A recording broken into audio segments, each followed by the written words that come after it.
രാജ്യത്തെ ആകെ നടുക്കിയ കൂട്ടക്കൊല. പോക്സോ കേസിൽ ജാമ്യത്തിലിറങ്ങിയ പ്രതി ഇരയാക്കപ്പെട്ട പെൺകുട്ടി ഉൾപ്പെടെ 6 പേരെ കുത്തിക്കൊന്ന് കടന്നുകളഞ്ഞിരിക്കുന്നു. 60 മിനിറ്റിൽ 6 പേരുടെ ജീവനെടുത്ത പക. 1.5-യും 4-യും വയസ്സുള്ള സ്വന്തം കുഞ്ഞുങ്ങളെയും കൊലക്കത്തിയിൽ തീർത്തു കളഞ്ഞു. ഒളിവിടത്തിലേക്ക് കടന്ന രാജ്കുമാറിനെ കണ്ടെത്താൻ പോലീസിന്റെ വ്യാപക തിരച്ചിലാണ്. ഒപ്പം കൊലയാളിയെപ്പറ്റി വിവരം നൽകുന്നവർക്ക് 2 ലക്ഷം രൂപ ഇനാം പ്രഖ്യാപിച്ചു ഫ്യൂച്ചർ സിറ്റി പോലീസ്. 1 മണിക്കൂറിനിടയിൽ 6 കൊലപാതകങ്ങൾ. സ്വന്തം ഭാര്യയും 1.5 വയസ്സുള്ള കുഞ്ഞും പ്രായപൂർത്തിയാകാത്ത ഒരു പെൺകുട്ടിയും ഉൾപ്പെടെ 6 പേർ.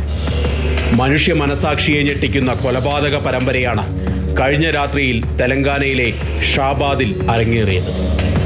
രാജ്കുമാർ എന്ന 35-കാരനാണ് പ്രതി. പോക്സോ കേസിൽ അറസ്റ്റിലായ രാജ്കുമാർ ഒരാഴ്ച മുൻപാണ് ജാമ്യത്തിലിറങ്ങിയത്. കഴിഞ്ഞ ദിവസം രാത്രി സ്വന്തം ഭാര്യയെയും ഉറങ്ങിക്കിടന്ന 1.5 വയസ്സും 4 വയസ്സുമുള്ള കുഞ്ഞുങ്ങളെയും കൊലപ്പെടുത്തി. ഇതിനുശേഷം ഇയാൾക്കെതിരെ പരാതി നൽകിയ പ്രായപൂർത്തിയാകാത്ത പെൺകുട്ടിയുടെ വീട്ടിലെത്തി ഇരയായ കുട്ടിയെയും അമ്മയെയും കുട്ടിയുടെ മുത്തശ്ശിയെയും കുത്തിക്കൊലപ്പെടുത്തി. പ്രതി തന്നെയാണ് ഫോൺ മുഖേന സ്വന്തം പിതാവിനെ കൊലപാതക പരമ്പരയുടെ വിവരം വിളിച്ചറിയിക്കുന്നത്. ഇതിനുശേഷം ഇയാൾ ഒളിവിൽ പോയി.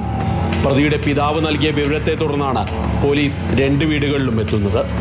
മൃതദേഹങ്ങൾ പോസ്റ്റ്മോർട്ടത്തിന് ശേഷം ബന്ധുക്കൾക്ക് വിട്ടു നൽകി. ജാമ്യത്തിൽ ഇറങ്ങിയ ശേഷം പ്രതിയുടെ വീട്ടിൽ പ്രത്യേകിച്ച് അസ്വാഭാവികമായിട്ടുള്ള സംഭവങ്ങളൊന്നും നടന്നിട്ടില്ല എന്നാണ് പ്രദേശവാസികളും ബന്ധുക്കളും നൽകിയിരിക്കുന്ന മൊഴി. പെട്ടെന്നുള്ള പ്രകോപനത്തിന് എന്താണ് കാരണമെന്നത് സംബന്ധിച്ച് ഇതുവരെ വ്യക്തതയില്ല. രാജ്കുമാർ ഭാര്യ പാർവതി സരിതയെ പ്രണയിച്ചാണ് വിവാഹം കഴിക്കുന്നത്. ദമ്പതിമാർക്ക് 3 കുട്ടികളുണ്ടായിരുന്നു. ഇതിലൊരു കുട്ടി നേരത്തെ മരിച്ചു. പ്രതിയെ കണ്ടെത്തുന്നതിന് വേണ്ടി പ്രത്യേക അന്വേഷണ സംഘത്തെ നിയോഗിച്ചിട്ടുണ്ട്. പ്രതിയെക്കുറിച്ച് വിവരം നൽകുന്ന ആളുകൾക്ക് 2 ലക്ഷം രൂപ ഇനാമും പ്രഖ്യാപിച്ചു. മാതൃഭൂമി ന്യൂസ്, ഹൈദരാബാദ്.